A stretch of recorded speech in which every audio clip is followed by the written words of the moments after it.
Friends जय Jagannath welcome back to my mini blog. आज हम सब बाहर चलू निमापड़ा आम काकटपुर थी निमापड़ा को कारण जड़े आम घर पाखे जड़े अंकल थे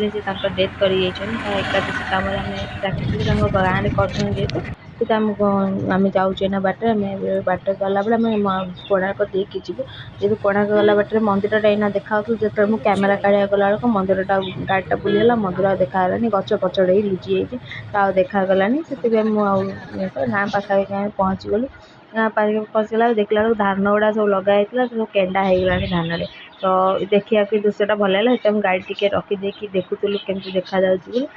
आम गाँ पाखापाखि पलि आस गाँ पाखे ना गाँ भितर ही पलि आसलु गाँटा पूरा अंधार देखा लाइट फाइट ना ना कौन के जानी गाँव में पूरा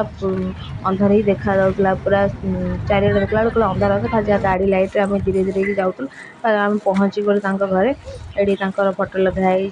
ये आंटी आ बो सब आगे आगे जाऊँच कारण भीतर दृश्यटा मुझे देखी पारि कारण बहुत मैं दुखदायक जिनस जिनसा मुझे देखेबा भी ठीक नुहे कारण से सिचुएसन जी जाइए सी जानते क्या कष्ट फिल सी कर जानते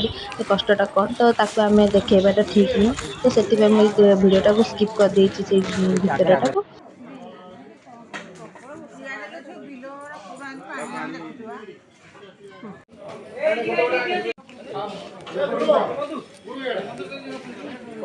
महाप्रसाद देवे महाप्रसाद दे महाप्रसाद पूरी और तरकारी पनीर पोटल कौन होता मिठा टे खाई पीकि आम किसी बसिक तार बाहरी जीवु जदि मो वीडियो भल लगा तार चैनल को like share comment and subscribe करने भूलें तो रोचे।